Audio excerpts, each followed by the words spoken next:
2009 সালের পর থেকে যে সরকার ক্ষমতায় ছিল তাদের জুলুম অত্যাচারে শুধু জামাতে ইসলামী ছাত্র শিবিরের লোকরাই ক্ষতিগ্রস্ত হয়নি, যারাই ওই সরকারের বিরুদ্ধেই চলে গিয়েছেন সবাই ক্ষতিগ্রস্ত হয়েছেন, এমনকি সাধারণ মানুষও ক্ষতিগ্রস্ত হয়েছেন।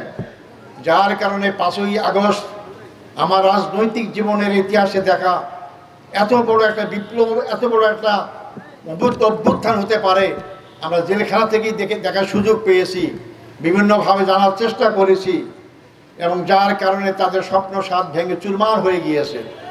আমি তাই প্রথমেই সেই সমস্ত বীর ছাত্র জনতাকে অভিনন্দন জানাতে চাই যারা 5ই আগস্টের এই ঘটনা ঘটার কারণে বাংলাদেশে 18 কোটি মানুষ আছে মুক্ত স্বাধীন হয়ে গেছে। আমরা শুধু মুক্ত স্বাধীনই হয়নি, আমাদের দেশের ভৌগোলিক সীমানা মুক্ত হয়েছে, আমরা ইমান আকিদার সাথে বসবাস করার সুযোগ পাচ্ছি, আমরা আমাদের দেশকে নিজেরাই পরিচালনা করার সুযোগ পাচ্ছি। আমরা আধিপত্য শক্তির হাত থেকে বাংলাদেশ আজকে মুক্ত। এই জন্য এই বাংলাদেশকে আমাদের সামনে এগিয়ে নিয়ে যেতে হবে। ষড়যন্ত্র হবে, ষড়যন্ত্রের জন্য আমাদেরকে সবাইকে ঐক্যবদ্ধভাবে কাজ করতে হবে। আমি শ্রদ্ধার সাথে স্মরণ করতে চাই যার কারণেই বাংলাদেশের এই বিপ্লব সংগঠিত ত্বরান্বিত হয়েছে, সে আমাদেরই রংপুরের সন্তান, বেগম রোকেয়া বিশ্ববিদ্যালয়ের ছাত্র আবু সাইদ। গুলির সামনে হাত পাতিয়ে দিয়েছেন, এরকম ইতিহাস কোথাও দেখেছেন? কেন?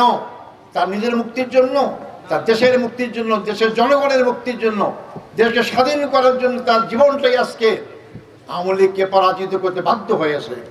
সংগ্রামী বন্ধুগণ, নিশ্চয়ই আল্লাহ তার প্রতিদান তাকে পরকালে দান করবেন। এরকমই লোক তৈরি হওয়া দরকার স্বাধীন বাংলাদেশে। আমাদের সকলেরা এখনো হাত পেতে আছে আমাদের দেশটাকে দখল করার জন্য, তারা বিভিন্নভাবে প্রচেষ্টা চালাচ্ছে। এই প্রচেষ্টার বিরুদ্ধে আমাদেরকে ঐক্যবদ্ধ জানাতে হবে। আমাদের সুপ্রিম কোর্টের 7 জন বিচারপতি যারা একত্রে হয়ে সবাই ঐক্যমত্যের ভিত্তিতে আমার বিরুদ্ধে সমস্ত অভিযোগকে তার নাকচ করে দিয়ে আমাকে বেকসুর খালাস দিয়েছেন। সম্মানিত বন্ধুগণ, আলহামদুলিল্লাহ, আলহামদুলিল্লাহ। আজকে আমরা যারা আজকে আমাদের বিরুদ্ধে অনেক কথা কল্প কাহিনী বানিয়েছেন, তারা আজকে চুপ মারে গেছেন।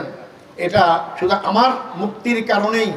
আমাদের এর আগে যাদের ফাঁসি দেওয়া হয়েছে, পূর্ণাঙ্গ রায় বের হলে আমরা দেখতে পাবো তাদের ফাঁসিকেও অন্যায়ভাবে হত্যা করা হয়েছে তাদেরকে।